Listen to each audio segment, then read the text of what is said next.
Hulu's new drama series tells the true story of Michelle Carter's texting suicide case, exploring her relationship with Conrad Roy III and the events leading up to his death, and later her conviction of involuntary manslaughter. I watched The Girl from Plainville. Should you? Let's find out.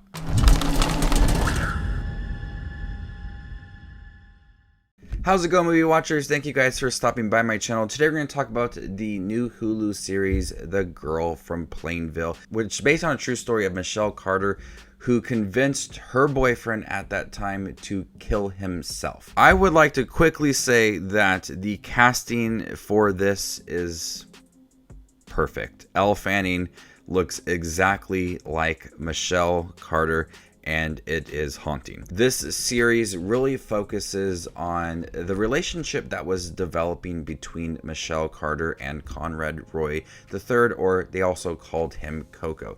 They met on vacation and they had that long distance relationship, and it led up to them talking to each other during the time when he was in his car and he was going to kill himself. The series really focuses on that long distance relationship and also social media and how teenagers spend a lot of time texting with each other, and utilizes that to make this series just feel really haunting and really hard to watch at times. That a lot of this just went down through text messages, and when they brought in the different text messages, text messages are hard to kind of find like the emotion within it, or one person's text message may come off as different than what you're thinking of, because there's really no way to kind of understand the voice behind it all. But when you read the conversations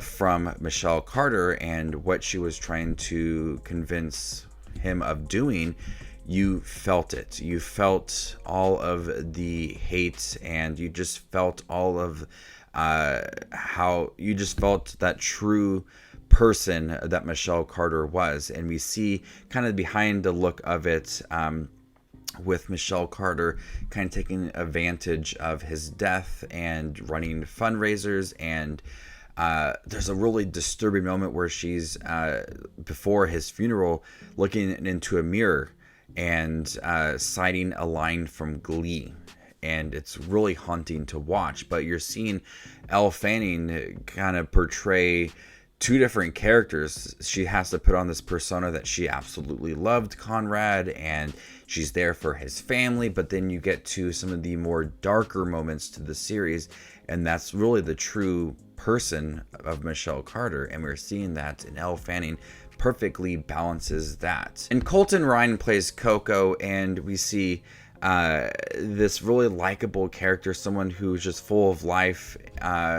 In the beginning part of the series, when he first met Michelle on vacation, and then we see him dealing with depression and contemplating suicide, and then Michelle on top of that really just kind of pushing it forward. It's a really heartbreaking portrayal of someone with depression and suicidal thoughts, and Colton Ryan gives a really heartbreaking performance. You just felt all of those emotions on screen as they are diving a little bit deeper into this character and exploring some of the the fun moments between the two when they first met, and them falling in love in that long distance relationship. And so you're seeing the relationship kind of blossom and exploring that, and then kind of tearing it down and looking at that long distance part of it, all of the text messages and his suicidal thoughts. The series does a good job of recounting both the suicide and the legal issues it raised. Once we get to the middle half of the series, and once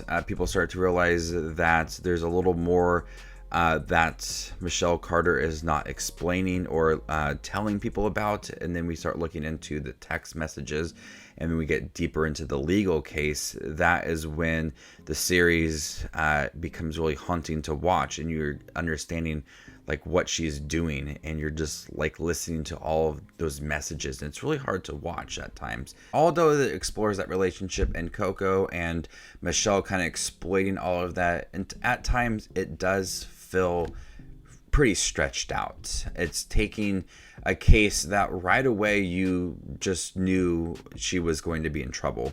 There's really kind of no hiding that. She pretty much just told him to kill himself and quit pushing it off, just do it.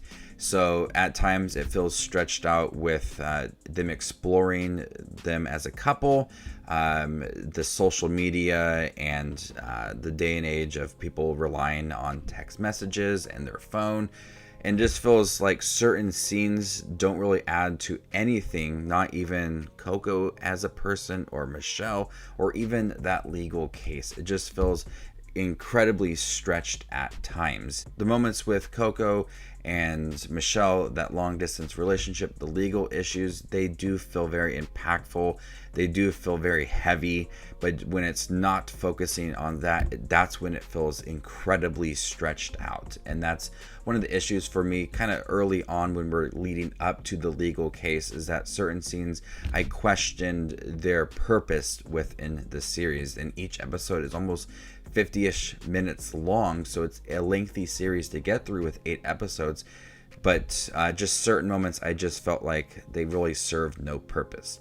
But overall, The Girl from Plainville was incredibly hard to watch, and with its focus on the legal issues, with Elle Fanning doing a fabulous job, Colton Ryan handling the depression moments, and that character, that person who's just full of life, and that kind of transition is very good. The acting, the directing, the way that it looks, all of it is really great. It's a series that balances that long distance relationship and then leading into that legal case, and very popular case too, and exploring a lot of that. Although it does feel stretched out at times, it is something that is very dramatic and heartbreaking at the same time. So before I give you my score for The Girl from Plainville, make sure to check out my channel. Here I do movie reviews, trailer reactions, ranking videos, tier lists, all that fun movie related content that you see on YouTube. I do it all here, so hit that subscribe button to get it all in one spot. I'm going to go ahead and give The Girl from Plainville a B. Thank you guys for checking my review for The Girl from Plainville on Hulu. Have you guys seen it by chance? What do you guys think about it? Let me know in the comment section down below, and stay tuned for more up and coming content like this. My name is Just Watches Movies, and you guys stay classy, YouTube.